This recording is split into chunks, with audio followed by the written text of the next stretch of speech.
Hello, আসসালামু আলাইকুম বন্ধুরা। আজকে আমি রান্না করব পোলাও আর রোস্ট।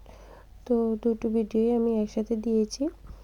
আসলে একসাথে রান্না করা হয়েছে, তো এর জন্য একসাথে ভিডিওটা আমি শেয়ার করলাম। তো আমি এখানে পোলাও রান্না করব আর আপনাদের সাথে কিছু গল্প করব। আপনারা কে কোন জায়গা থেকে আমার ভিডিওটি দেখতেছেন সবাই কমেন্ট করে জানাবেন। আসলে আমি ফেসবুকে নতুন, তো তাই অত সুন্দর করে ভিডিও আপলোড করতে হয়তো পারতেছি না, আপনারা ক্ষমা দৃষ্টিতে দেখবেন। তো আপনাদের বাসার সবাই কেমন আছে সেটাও আমাকে জানাবেন। তো দেরি না করে কথাগুলো বলি। আসলে আমাদের সমাজে ডিভোর্স খুবই তাড়াতাড়ি হয়।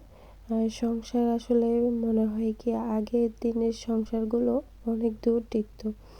তারা সংসার জীবনে হাজব্যান্ড ওয়াইফ দুজনেই পাশাপাশি থেকে একসাথে দুজনকে কাজে কর্মে সব কিছুতে সাহায্য সহযোগিতা করত, একজন আরেকজনকে সবসময় সাপোর্ট করত।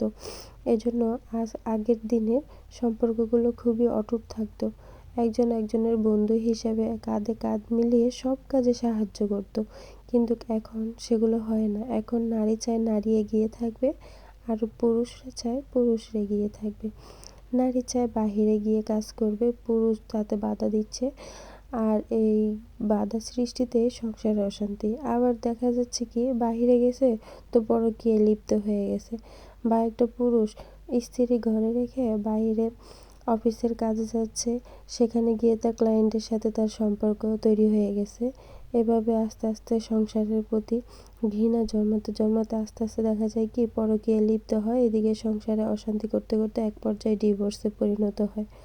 মোট কথা বলতে গেলে দুজনের পরস্পরের কথা অনুযায়ী যদি না চলে, দুজনকে যদি বোঝার চেষ্টা না করে, দুজনকে প্রায়োরিটি না দেয়, দুজন একসাথে ঘোরাঘুরি না করে, একজনের কথার মূল্য আরেকজনের কাছে না থাকে, তাহলেই কিন্তু সংসারে অশান্তির সৃষ্টি হয়, আর সেটা থেকে তৈরি হয় একবারে ডিভোর্স।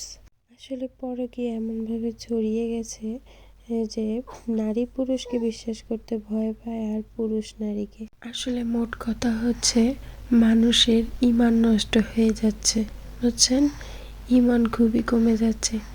কেননা এখন দেখা যায় কি আগে মানুষ বলতো যে স্বামী নাকি একটা স্ত্রীর সবচাইতে বড় সম্বল, সবচাইতে বড় শক্তি, আর স্ত্রীরও স্বামীর কাছে। কিন্তু এখন দেখা যায় কি স্বামীর কাছে স্ত্রীরা নিরাপদ না, আর স্ত্রীদের কাছে স্বামীরা নিরাপদ না। ঘটেই তো যাচ্ছে এখন। হয়তো যেগুলো ভাইরাল, যেগুলো আমাদের সামনে সোশ্যাল মিডিয়ার সামনে আসে, আমরা ওগুলোই দেখতে পাই, কিন্তু যেগুলো ঘরে ঘরে অহরহ হচ্ছে আমরা কিন্তু ওগুলো টেরই পাই না। এই যে দেখুন, স্বামী স্ত্রীকে হত্যা করছে, স্ত্রী স্বামীকে হত্যা করছে। তারপরে এই যে দেখুন একজন আরেকজনকে মানে অপহরণ করছে। তারপরে দেখা যায় কি আত্মহত্যা করছে নিজেরাই সংসারের অশান্তির কারণে। আবার দেখা যাচ্ছে কি নতুন করে এখন তৈরি হচ্ছে স্বামীর লিঙ্গ কাটা। এটা কি ঠিক বলুন তো? হাজার অন্যায় করুক স্বামী, সে তো ফেরাউনের মতো খারাপ না, বলুন? ফেরাউনের চাইতেও তো ভালো। ফেরাউনের সাথেও তো তার স্ত্রী শেষ পর্যন্ত তার সাথেই ছিল সঙ্গী হিসেবে। তাহলে আমাদের হাজব্যান্ডরা কি এতই খারাপ যে তাদের সাথে আমাদের এভাবে বিহেভ করতে হবে? দেখুন, সমস্ত সৃষ্টি আল্লাহ তাআলার। তাহলে কেন আমরা নিজেরা নিজেদের সব কিছু নিজেদের মতো করে তৈরি করব? নারীদেরও যেমন আল্লাহ সৃষ্টি করেছে, পুরুষদেরও কিন্তু আল্লাহই সৃষ্টি করেছে, সবারই বেঁচে থাকার অধিকার আছে। কিন্তু কেন আমরা তাহলে একজন আরেকজনকে হত্যা করব? কেন এই রাহাজানি? কেন স্ত্রীরা স্বামীদের লিঙ্গ কেটে ফেলবে? এই সমস্ত কাজগুলো না করে তারা যদি মিলেমিশে একে অপরের পাশে থাকে, কাছে থাকে, তাহলে দেখবেন সংসারের সুখ শান্তি সব কিছুই বজায় থাকে। আর একটা কথা, সমস্ত নারী ও পুরুষদের ক্ষেত্রে একটা কথা বলি, কখনো অন্যের কথা কানে নেবেন না।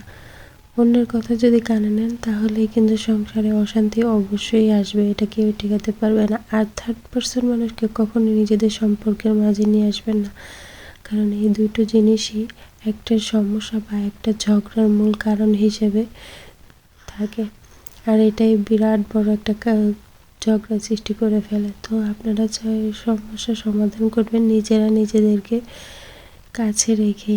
সমস্যাগুলো নিজেদের মধ্যেই রাখবেন আর পরকীয়া থেকে সবাই দূরে থাকবেন। পরকীয়া একটা সম্পর্ককে নষ্ট করে দেয়। তো আজকের ভিডিও পর্যন্তই। আল্লাহ হাফেজ।